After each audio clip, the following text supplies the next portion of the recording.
नमस्कार, आप देख रहे हैं गढ़ आवाज। मैं हूं महावीर सिंह नमन आपके साथ। आज की ताजा सुर्खियों में आपका स्वागत है। पाकिस्तान में इस साल के आखिरी में चुनाव होने हैं। उससे पहले पाकिस्तान के पूर्व प्रधानमंत्री नवाज शरीफ की वापसी हो सकती है। यह जानकारी प्रधानमंत्री शहबाज शरीफ ने दी। उन्होंने बताया कि उनके भाई पूर्व प्रधानमंत्री नवाज शरीफ अपने लंबित अदालती मामलों का सामना करने के लिए व चुनाव में पार्टी का नेतृत्व करने के लिए ब्रिटेन से पाकिस्तान आ रहे हैं। रूस ने आज सुबह तड़के वोस्तोनी कॉस्मोड्रोमा से लूना 25 लैंडर की लॉन्चिंग की। 47 साल बाद रूस चंद्रमा के लिए अपना पहला अंतरिक्ष यान रवाना कर चुका है। इससे पहले भारत ने चंद्रयान 3 को चंद्रमा पर भेजा है। चंद्रमा पर रवाना किए गए दोनों देशों के दोनों मिशन दक्षिणी ध्रुव पर सॉफ्ट लैंडिंग करेंगे। इस तरह भारत और रूस चांद पर एक दूसरे के पड़ोसी होने वाले हैं। लोकसभा में अविश्वास प्रस्ताव पर प्रधानमंत्री नरेंद्र मोदी के द्वारा संसद में मणिपुर को लेकर दिए जवाब पर आज राहुल गांधी ने प्रेस कॉन्फ्रेंस की। उन्होंने कहा कि मणिपुर जल रहा है और प्रधानमंत्री हंस हंस कर बोल रहे थे। उनको शोभा नहीं देता। अगर हिंदुस्तान में कहीं हिंसा हो रही है तो उन्हें गंभीर होना चाहिए।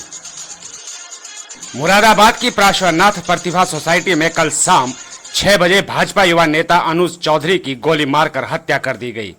उन्हें सिर, कंधे और पीठ में 4 गोलियां मारी गई। घटना के वक्त अनुज चौधरी अपने दोस्त पुनीत चौधरी के साथ सोसाइटी की एक सड़क पर टहल रहे थे। पुलिस घटना की राजनीतिक, प्रॉपर्टी और अन्य विवादों के एंगल से जांच कर रही है।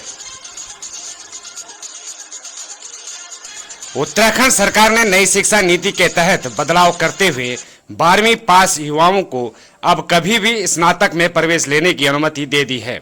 सरकार ने यह नियम राज्य के विश्वविद्यालयों में लागू कर दिया है, जिससे छात्र 12वीं पास के बाद 2 वर्षों बाद कभी भी स्नातक में रेगुलर कोर्स में दाखिला ले सकता है। पंजाब के अमृतसर में एक सिख पिता ने अपनी 16 वर्षीय बेटी की हत्या कर दी। हत्या के बाद शव को मोटरसाइकिल से बांधकर घसीटता दिखा। बेटी का सिर्फ कसूर इतना था कि बेटी बगैर माता पिता को बताए एक युवक के साथ चली गई थी। जब घर वापस आई तो पिता ने उक्त घटना को अंजाम दिया। उत्तर प्रदेश के एटा में मोहसिना परवेज नाम की 36 वर्षीय महिला पिछले 10 वर्षों से अपने मृत पिता की विधवा बनकर धोखे से 10,000 प्रति माह पेंशन ले रही थी। महिला के पिता राजस्व विभाग में क्लर्क पद पर थे और रिटायर हो चुके थे और 2013 में उनकी मृत्यु हो गई थी। तब महिला उनकी पत्नी बनकर पेंशन का लाभ ले रही थी। महिला के पति ने इस धोखाधड़ी का खुलासा किया। अब महिला को गिरफ्तार कर लिया गया है। आरबीआई ने यूपीआई पर कन्वर्शनल पेमेंट्स फीचर शुरू करने की घोषणा की। आरबीआई ने यूपीआई लाइट के हर ट्रांजैक्शन की लिमिट 200 से बढ़ाकर 500 करने का प्रस्ताव रखा। वहीं आरबीआई ने इंटरनेट की अनुपलब्धता या स्लो इंटरनेट में एनएफसी टेक्नोलॉजी के जरिए यूपीआई लाइट से ऑफलाइन पेमेंट फीचर शुरू करने की घोषणा की है। बिहार के वैशाली के 18 वर्षीय अजय ने 6 महीने में कुंदरू बेचकर 3 लाख की कमाई की। अजय का कहना है कि उनके पिता मजदूरी करते हैं, जिससे उनकी पढ़ाई का खर्चा पूरा नहीं हो पा रहा था।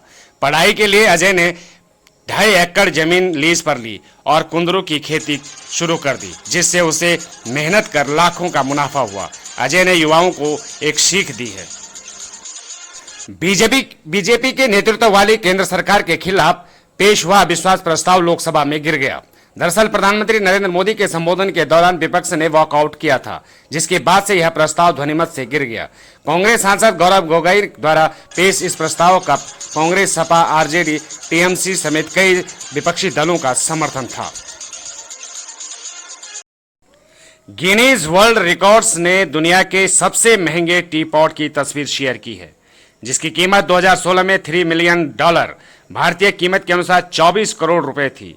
यह टी पॉट 18 कैरेट के सोने से बना हुआ है, ऊपर से हीरे जड़ित है। वहीं इसके बीच में 6.67 कैरेट का रूबी रत्न जड़ा है। उत्तराखंड प्रदेश कांग्रेस कमेटी द्वारा पूर्व प्रदेश सचिव प्रवेश रावत को बेरोजगार विल ड्राफ्टिंग कमेटी का सदस्य नियुक्त होने पर कोटद्वार कांग्रेसियों ने उनका स्वागत किया। इस अवसर पर कांग्रेस के पूर्व राज्य मंत्री व अधिवक्ता जसवीर राणा ने कहा कि हमें पूर्ण विश्वास है कि प्रवेश रावत हाईकमान द्वारा दी गई जिम्मेदारी का निर्वहन बखूबी करेंगे और हमारा भी पूरा सहयोग रहेगा। रोज की ताजा सुर्खियों के लिए देखते रहिए गढ़ावाज उत्तराखंड न्यूज यूट्यूब चैनल को लाइक करें, शेयर